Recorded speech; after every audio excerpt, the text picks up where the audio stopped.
This weekend, the Women's March was staged on the National Mall in Washington, D.C. Yes, apparently that's still a thing. And we sent our own Doug Blair out there, our producer, with the camera and microphone to get all the action captured. It was quite a scene, Doug. Oh my gosh, it was so intense. Again, we're putting life and limb on the line here for that sweet, sweet coverage. We appreciate that. Let's look at. Let's first take a look at a little taste of what you got there on the mall. This is the Women's March this Saturday. I'm Doug Blair with Salem News Channel, and we are here in Washington, D.C. for the Women's March. Now, as you can see, we have a large crowd gathered here, only getting larger. These are some people here to protest for abortion. After Roe v. Wade was overturned in the Dobbs decision, these people are out here to protest for the right to murder their babies. So let's talk with some people, see what they have to say. So I'm Unitarian Universalist, and we believe in the rights of women to choose. And I just hate the fact that more fundamentalist and conservative religious voices dominate the conversation on women's rights, because there's so many of us liberal religionists who believe in women's rights and the right to an abortion.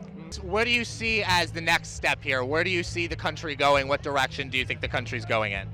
I mean, a lot of people have been comparing what's happening right now to the steps before the Holocaust. I mean, I hate to make those comparisons because the Holocaust was obviously a tragic event, but it started off as one person saying this group of people is bad, and then eventually more and more people blindly followed. And if there aren't people like this saying, no, this is wrong, I mean, it's not a big leap. So I think a lot of where this country's going to go depends on how we're going to vote. Like, as much as I hate saying it, voting is going to be our only option. We have to vote blue and get as much democracy back as possible, because we've really lost a lot of that.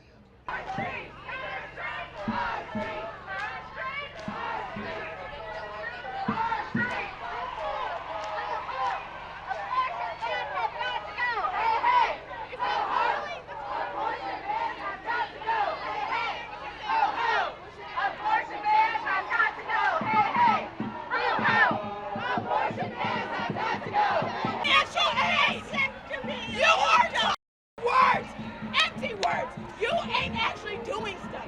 You're just here bringing us down. I need you to do something tangible. Do people know what tangible is? Something solid. You are talking things that are empty. I understand what you're saying. You make a lot of sense. However, I need you to do more research as to what will actually help my community. The fact that you don't know what FBI services is a problem. Well, I guess I noticed you are wearing a dress today, so I guess are you a transgender woman, or? I'm gender fluid. Gender fluid. Okay. Can you define what gender fluid is? I identify as a man sometimes and a woman other times. Okay. I was born male. I don't know. Yeah.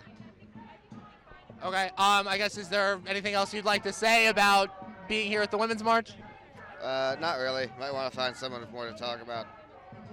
Cool. All right.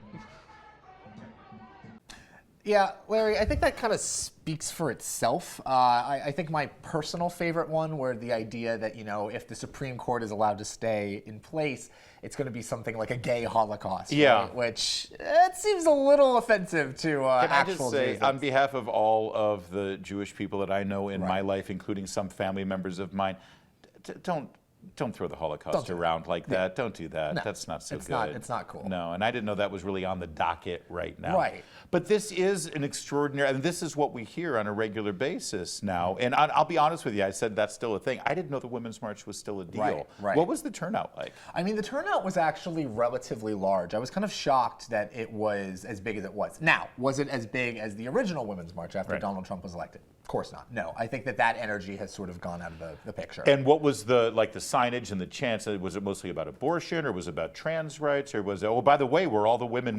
Right. I mean, that's an issue too. Well, as you saw in the clip, there were quite a few people that were of a maybe Fluid. questionable gender. They were fluid. Okay, all right. So there was a lot of that. And I think one of the things that I actually was impressed with as well is there was an IWF, Independent Women's Forum, truck that had this sign. If you can't define what a woman is, how can you defend women, right? So I think that became one of the questions a lot of the protesters were there to talk about is, what is a woman? Now, whenever we talked with them, as you saw in the clip, they wouldn't tell us. They would just say, a woman's whatever a woman says they are. I mean, I think that that's a very fatal flaw in their ideology. If you can't define who is most impacted by this.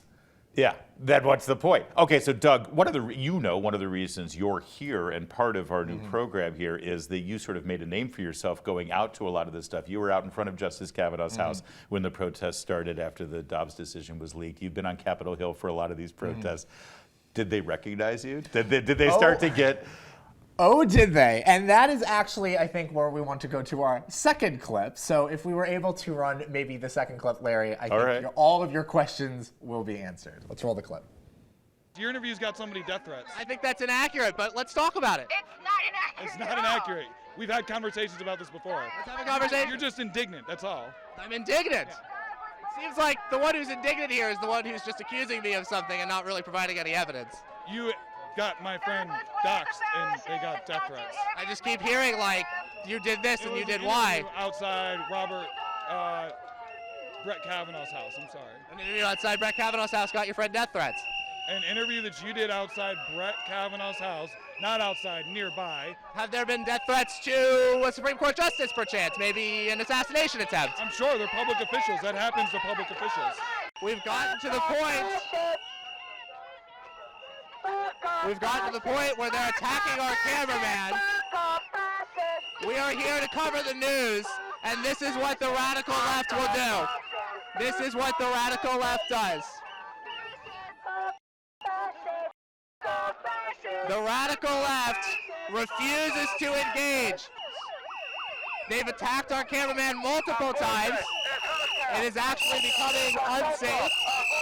So we're going to move on.